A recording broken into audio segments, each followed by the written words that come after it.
आपकी गाड़ी या ट्रैक्टर के लिए कौन सी टर्बो सही है। और आज तक जब भी कभी आपने किसी मिस्त्री या मैकेनिक से ये जानने की कोशिश की होगी कि कौन से ट्रैक्टर में, कौन सी गाड़ी में कौन से नंबर टर्बो लगती है, तो आपको एक ही जवाब सुनने को मिला होगा और वो जवाब ये होगा कि ये हम ट्रैक्टर की एचपी के हिसाब से या गाड़ी की सीसी के हिसाब से निश्चित करते हैं। लेकिन कैसे निश्चित करते हैं, उसका तरीका क्या है, उसका फॉर्मूला क्या है, ये आपको किसी ने नहीं बताया होगा। आज की इस वीडियो में मैं दो ऐसे तरीके आपको बताने वाला हूं जिससे कि आपको पता लगेगा कि कौन सी टर्बो आपकी गाड़ी के इंजन के लिए सही है। तो स्वागत है आपका मेरे चैनल में जिसका नाम है इंजीनियर खोपड़ी।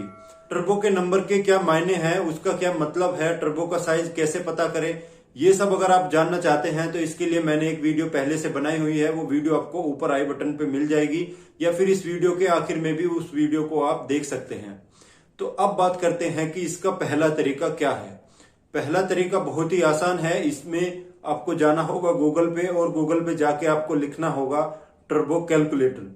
तो बहुत सारी ऐसी साइट आपको देखने को मिल जाएगी जो कि आपको टर्बो कैलकुलेट करके बताएगी। या फिर आप जा सकते हैं प्ले स्टोर पे और यहाँ पे आप ऐप डाउनलोड कर सकते हैं गैरेट का। आपको लिखना है GARRET गैरेट।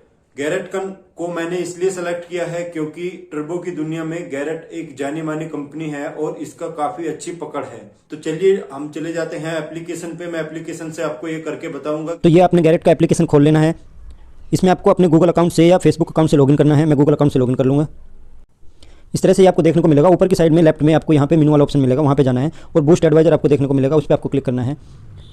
तो इस तरह का खुलेगा। ये बिगिन वाला जो आप देख रहे हैं इस पर आपको क्लिक करना है रेड कलर पे। यहाँ पे आपको भरना है क्रैंक हॉर्स पावर पर। क्रैंक हॉर्स पावर क्या होता है, जो आपकी नॉर्मल हॉर्स पावर है उससे वो थोड़ा 20% ज़्यादा होता है। मान लीजिए कि आपकी हॉर्स पावर गाड़ी की या ट्रैक्टर की 40 है तो क्रैंक हॉर्स पावर होगा करीब 48 से 50 के आसपास का। तो मैं रफ मान लेता हूँ कि 50 हॉर्स पावर है। जितना भी है उसका 20% ज़्यादा होता है आपका क्रैंक हॉर्स पावर।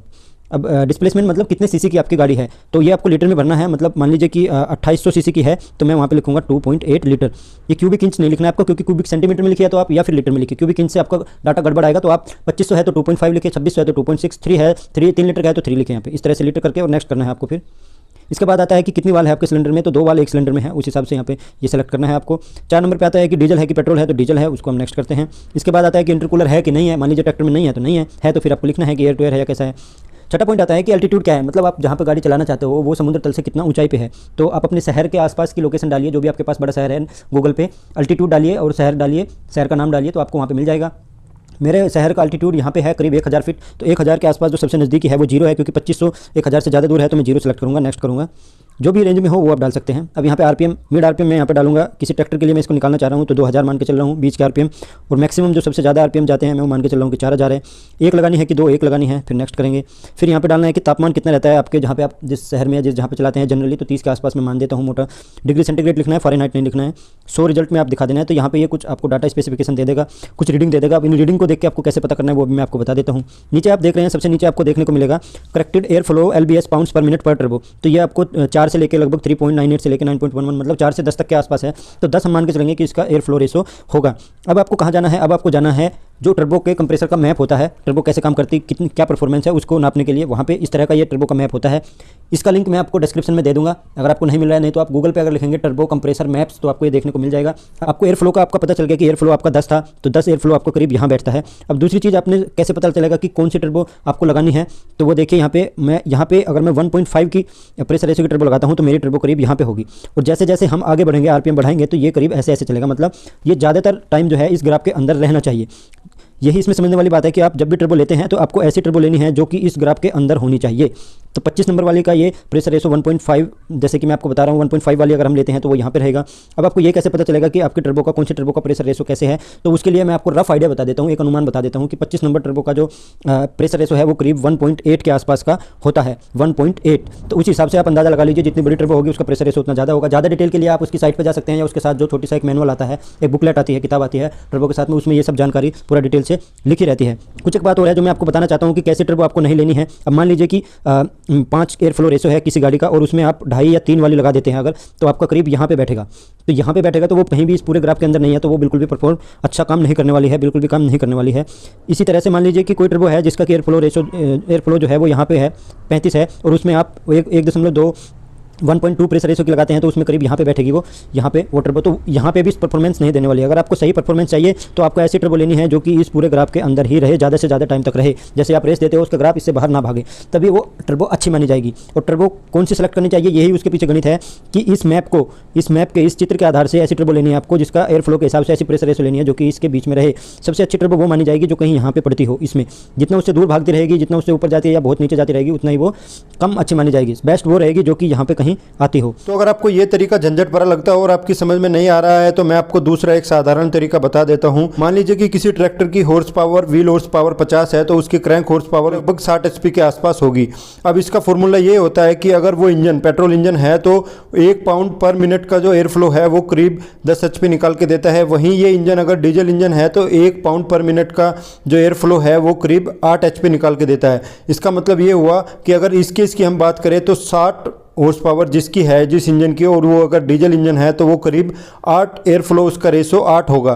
तो यहाँ से आपको आइडिया लग गया कि करीब 8 के आसपास, 8-10 के आसपास आपको एयर फ्लो रेशो आपका होगा। आपको जो रेंज आती है उससे आपको थोड़ा सा कम और थोड़ा सा ज़्यादा ले सकते हैं। आप उससे थोड़ा सा ज़्यादा ही लीजिए क्योंकि हायर आरपीएम पे वो ज़्यादा ही अच्छा परफॉर्म करेगा। अब मैं आपको बताता हूँ कि देखिए यहाँ पे 10 आपको ये वाली रेशो मिल गई, 10 एयर फ्लो आपका है। तो यहाँ पे अगर आप इस एक्सिस पे देखेंगे तो करीब ये वाली यहाँ पे अगर आप सेलेक्ट करेंगे इस प्रेशर रेशो का 1.5 प्रेशर रेशो की टर्बो अगर आप लगाएंगे तो वो आपकी बहुत ही अच्छा परफॉर्म करेगी। पूरे टाइम वो इस कारों में रहेगी, इस मैप में रहेगी। तो इस तरह से आप पता कर सकते हैं कि कौन सी टर्बो आपके ट्रैक्टर के लिए या इंजन के लिए या गाड़ी के लिए सबसे अच्छी रहेगी। यहाँ पे मैं आपको एक बात और क्लियर कर देना चाहता हूँ कि ये जो फॉर्मूला है 1 पाउंड पर मिनट का एयर फ्लो करीब 10 एचपी 8 एचपी पैदा करके देता है, ये सिर्फ नॉर्मल रेंज के इंजनों के लिए सही बैठता है। मान लीजिए कि कोई क्रेन का इंजन है, कंबाइन हार्वेस्टर का इंजन है या जेसीबी का इंजन है जो कि बहुत बड़े होते हैं तो उनके लिए ज़्यादा एयर फ्लो होगा। मतलब वो 12 एक एयर फ्लो जो है वो 8 की जगह और कम आपकी एचपी पैदा करेगा, मतलब ज़्यादा एयर फ्लो लेगा वो उतनी पावर पैदा करने के लिए। वहीं कोई छोटा इंजन है, जैसे आप देखते हैं कि कंधे पर रख के जो घास काटने के लिए उपकरण होता है उसके लिए जो इंजन होता है उसके लिए ये और भी ज़्यादा कम होने वाला है। तो ये नॉर्मल रेंज की गाड़ी के लिए फिट बैठता है, नॉर्मल रेंज के इंजनों के लिए लगभग फिट बैठता है। लेकिन जो बहुत ही छोटे इंजन है या बहुत ही बड़े इंजन है उनके लिए ये उतना सटीक नहीं बैठता है। अब बारी आती है आपके कुछ सवालात की। सबसे पहले एक सवाल लेते हैं कि मुझे छोटी टर्बो लगानी चाहिए या बड़ी टर्बो लगानी चाहिए। जैसा कि मैंने अभी आपको बताया कि नॉर्मल यूज के लिए अगर आप अपनी गाड़ी या ट्रैक्टर का यूज कर रहे हैं और मिड रेंज का आपका ट्रैक्टर या गाड़ी है तो आपको 25 से 30 नंबर टर्बो लगानी चाहिए। मिनी ट्रक है, बोलेरो पिकअप है, जैसे इस तरह की गाड़ी अगर आपके पास है तो उसमें आप 25 से 30 नंबर की टर्बो आराम से लगा सकते हैं, कोई प्रॉब्लम नहीं आएगी, अच्छा पिकअप देगी। कार है, कार में आप नीचे वाले साइज की टर्बो रखें। अब इस टर्बो लगाने के क्या फायदे हैं, छोटी टर्बो लगाने के क्या फायदे हैं, ये भी मैं आपको बता देता हूं। नुकसान भी बताऊंगा, फायदे भी बताऊंगा। फायदा ये है कि छोटी टर्बो जो होती है इस साइज की 25 से 30 साइज की जो टर्बो होती है ये आपको जल्दी पावर देना शुरू कर देती है। जल्दी पावर मतलब मान लीजिए कि आप 1200-1300 आरपीएम से करीब ही पावर आपको देना शुरू कर देगी और करीब 2000 या 2500-2000 तक ये जितनी भी पावर देनी है उतना दे देगी। फिर उतनी पावर को लगातार बनाए रखेगी, उस पावर को कम नहीं करेगी। इसका नुकसान ये होता है कि कई बार आपके एग्जॉस्ट की साइड में बैक प्रेशर क्रिएट कर देती है जिससे कि आपके ट्रैक्टर को सांस लेने में, ब्रीथिंग में प्रॉब्लम हो सकती है।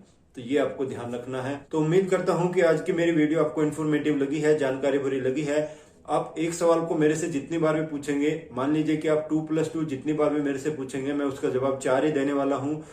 तो सवाल पूछने से पहले मैं आपसे रिक्वेस्ट करता हूं कि आप पूरी वीडियो को ध्यान से देखिए तो आपके सवाल का जवाब आपको मिल जाएगा। फिर भी आपका कोई कमेंट है तो आप कमेंट सेक्शन में पूछ सकते हैं। आप मेरे साथ बने रहे इसके लिए आपका बहुत बहुत धन्यवाद।